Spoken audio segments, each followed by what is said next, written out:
પ્રભુ ઈસુના જીવંત અને પવિત્ર ત્રિએક નામમાં વાલા ભાઈઓ અને બહેનો, આપ સર્વને લોગોસ બાઇબલ સ્ટડી તરફથી હું રેવરન યાકૂબ મેકવાન આપ સર્વને પ્રેમી સલામ પાઠવીને આજની આ વિડીયોની સેવામાં હું આવકાર કરું છું. આજનો દિવસ 28મી જૂન 2024 અને શુક્રવારનો આ નવો દિવસ આપણા જીવનોમાં પ્રભુએ બતાવ્યો માટે પ્રભુનો ખૂબ આભાર માનીએ છીએ.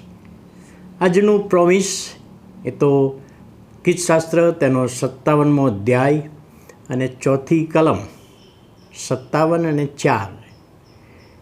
ઈશ્વર મારા પર દયા કર, કેમ કે મારો આત્મા સિંહો મધ્યે છે. આપણે ગઈકાલે જોયું હતું કે દાઉદ કબૂલ કરે છે 57મા અધ્યાયમાં 3 બાબતો પોતાના આત્મા સંબંધી રજૂ કરે છે અને ઈશ્વરની આગળ કબૂલ કરે છે. ગઈકાલે આપણે જોયું કે મારો આત્મા તારા શરણે આવ્યો છે, તારી પાસે આવ્યો છે. આવતીકાલે આપણે જોવાના છીએ કે મારો આત્મા નમી ગયો છે. પણ આજે આપણે જે બાબત જોઈએ છીએ એ તો દાઉદ કબૂલ કરે છે કે મારો આત્મા સિંહો મધ્ય છે.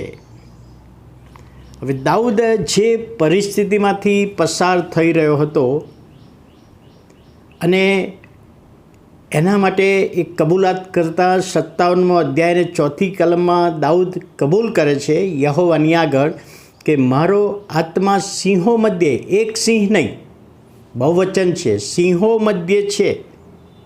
હવે શારીરિક બાબતમાં એ એવું કહેવા માગે છે કે શત્રુઓ સિંહ સમાન ફાડી નાખનાર તેઓના એવા દાંત છે અને મારી નાખવાની ઉતાવળ કરે છે. આ એક બાબત છે. અને કહે છે મારી સાથે મારો આત્મા સિંહો મધ્ય છે. બે રીતનો એનો મિનિંગ થાય. હવે જ્યારે દાઉદ ગોલિયાતની સામે લડવા જવાનું હતું અને ગોલિયાત ઇસરાયેલનો અને ઇસરાયેલના દેવ યહોવાનો તિરસ્કાર કરતો હતો, ફલિસ્તી યોદ્ધો, અને દરરોજ કહેતો છે કોઈ મારી સામે લડનાર, કોઈ તૈયાર ના થયું. પણ આ દાઉદ પોતાના ભાઈઓની ખબર કાઢવા ગયો હતો અને સાઉલે દાઉદને જોયો અને એ વખતે દાઉદે સાઉલને પ્રસ્તાવ મૂક્યો કે હું આ ગોલિયાતની સામે લડવા તૈયાર છું. ઇસરાયેલના પ્રભુ યહોવાનું એ અપમાન કરે છે, દરરોજ આવા શબ્દો બોલે છે, તો હું એને લડવા માટે એની સામે તૈયાર છું. ત્યારે કહ્યું સાઉલે કે તું તો નાનો છોકરો છે ને રહેવા દે, આ બાબત તું ના વિચારીશ.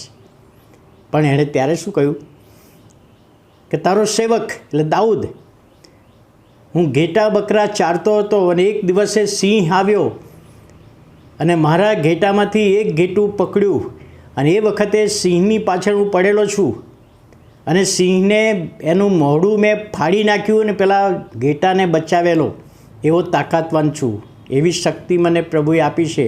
તો આ ગોલિયાત તો શું, સિંહને મેં ફાડી ખાધો છે. એ દાઉદ અહીં આગળ કહે છે કે મારો આત્મા સિંહો મધ્ય છે.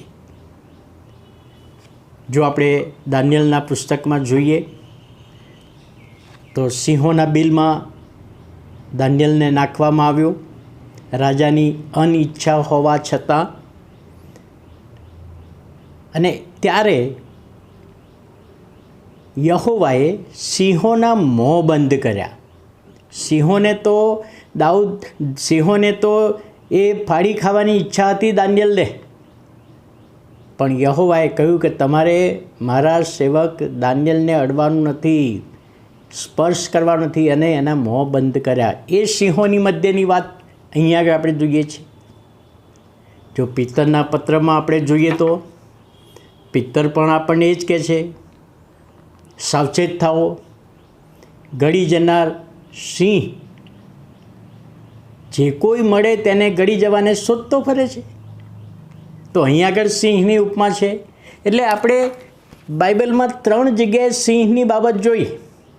અહીંયા દાઉદ કહે છે, મારો આત્મા સિંહો મધ્ય છે, શૈતાન મધ્ય છે. સિંહની માફક ફાડી ખાવાને જે કોઈ મળે તેને ગળી જવાને, એટલે શૈતાનને સિંહની ઉપમા આપી છે. અને અહીંયા આગળ દાઉદ એ કબૂલાત કરે છે. ભલે પિત્તરે તો વર્ષો પછી કહ્યું, પણ અહીં આગળ કહે છે કે મારો આત્મા સિંહોની મધ્ય છે. જો સિંહ વંચર પ્રાણી આત્માને કશું ના કરી શકે, શરીરને કરી શકે, શરીરને ફાડી ખાઈને મારી નાખે, પણ અહીં આગળ સિંહ એટલે શૈતાન. શૈતાનની મધ્યે મારો આત્મા છે. શૈતાન ઘેરી વળ્યો છે, શૈતાન ફરી વળ્યો છે, અને સિંહો બહુવચનમાં છે.